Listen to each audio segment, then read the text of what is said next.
வணக்கம் 15/8/2025 அன்றைய பதிவு.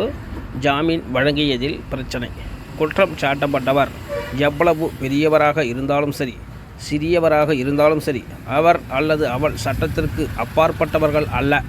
உச்ச நீதிமன்றத்தினுடைய தீர்ப்பு 14/4/2025 அன்று வழங்கப்பட்ட தீர்ப்பு. வாங்க அது முழு விவரத்தையும் பார்க்கலாம். குற்றம் சாட்டப்பட்டவர் எவ்வளவு பெரியவராக இருந்தாலும் சரி, சிறியவராக இருந்தாலும் சரி, அவர் அல்லது அவள் சட்டத்திற்கு அப்பாற்பட்டவர்கள் அல்ல. மாண்புமிகு நீதி அரசர்களின் புதிய தீர்ப்புகள். 14/8/2025 அன்று வழங்கப்பட்ட தீர்ப்பு. நீதிபதி மகாதேவனின் தீர்ப்பை பாராட்டுகிறார் நீதிபதி பர்திவாலா. நீதிபதி பர்திவாலா, எனது மதிப்புக்குரிய சகோதரர் எழுதிய தீர்ப்பு விவரிக்க முடியாதது என்பதை மட்டுமே நான் ஒரே வாக்கியத்தில் சொல்ல முடியும் என்றார்.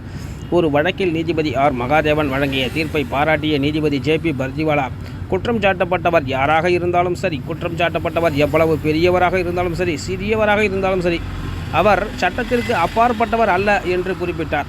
குற்றம் சாட்டப்பட்டவர்கள் ஜாமீனில் விடுவிக்கப்பட்ட கர்நாடகா உயர்நீதிமன்றத்தின் பொதுவான உத்தரவை எதிர்த்து மாநிலம் விரும்பிய குற்றவியல் மேல்முறையீடுகளை உச்சநீதிமன்றம் முடிவு செய்து கொண்டிருந்தது. எனது மதிப்பிற்குரிய சகோதரர் நீதிபதி ஆர் மகாதேவன் மிகவும் அறிவார்ந்த தீர்ப்பை வழங்கியுள்ளார். ஒரே வாக்கியத்தில் என்னால் சொல்ல முடியும். என் மதிப்பிற்குரிய சகோதரர் எழுதிய தீர்ப்பு விவரிக்க முடியாதது.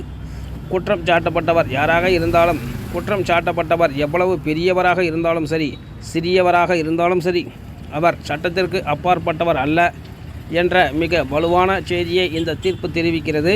நீதி வழங்கும் அமைப்பு எந்த மாவட்டத்திலும் சட்டத்தின் ஆட்சி பராமரிக்கப்படுவதை உறுதி செய்ய வேண்டும் என்ற மிக வலுவான செய்தியை இந்த தீர்ப்பு கொண்டுள்ளது என்ற நீதிபதி பர்திவாலா குறிப்பிட்டார்.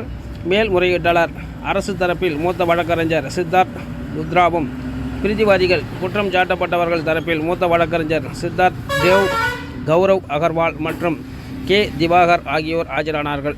சட்டத்தின் ஆட்சியால் நிர்வகிக்கப்படும் ஒரு ஜனநாயகத்தில் எந்த ஒரு தனிநபரும் அந்தஸ்து அல்லது சமூக மூலதனத்தின் காரணமாக சட்ட பொறுப்புணர்விலிருந்து விலக்கு அளிக்கப்படுவதில்லை என்று நீதிபதி மகாதேவன் தீர்ப்பில் வலியுறுத்தினார்.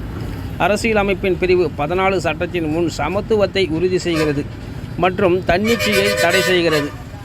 அனைத்து நபர்களும் அவர்களின் புகழ், அதிகாரம் அல்லது சலுகையை பொருட்படுத்தாமல் சட்டத்திற்கு சமமாக உட்பட்டவர்கள் என்று அது கட்டளையிடுகிறது என்று அவர் கூறினார்.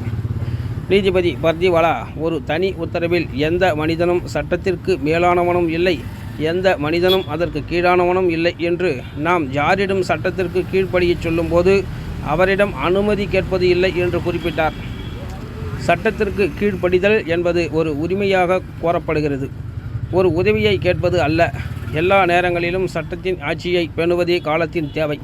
குற்றம் சாட்டப்பட்ட நபர்களுக்கு சிறை வளாகத்திற்குள் சில சிறப்பு அல்லது 5 நட்சத்திர வசதிகள் வழங்கப்படுவதை நாம் அறியும் நாளில் இந்த செயல்பாட்டின் முதல் படி அத்தகைய தவறான நடத்தையில் ஈடுபட்ட மற்ற அனைத்து அதிகாரிகளையும் சேர்த்து சிறை கண்காணிப்பாளரை இடைநீக்கம் செய்வதாகும் என்று அவர் முடித்தார்.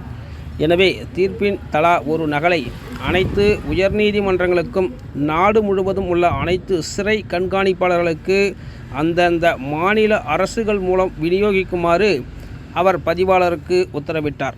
அதன்படி உச்சநீதிமன்ற மேல்முறையீடுகளை அனுமதித்து உயர்நீதிமன்றத்தின் உத்தரவை ரத்து செய்தது மற்றும் குற்றம் சாட்டப்பட்டவர்களுக்கு வழங்கப்பட்ட ஜாமீனை ரத்து செய்தது. காரணம் தலைப்பு: கர்நாடகா மாநிலம் எதிர் ஸ்ரீ தர்ஷன் முதலியான நடுநிலை மேற்கோள் 2025 INSC 979. இன்றைய பொதுமக்கள் இலவச சட்ட விழிப்புணர்வு பதிவு. நான் உங்கள் தோழர் மகாவிஷ்ணு. மேற்கொண்டு காணப்பட்டுள்ள இந்த தீர்ப்பினுடைய நகல் இணைக்கப்பட்டுள்ளது. தேவைப்படுவோர் பதிவிறக்கம் செய்து பயன்படுத்திக் கொள்ளலாம். நன்றி, வணக்கம்.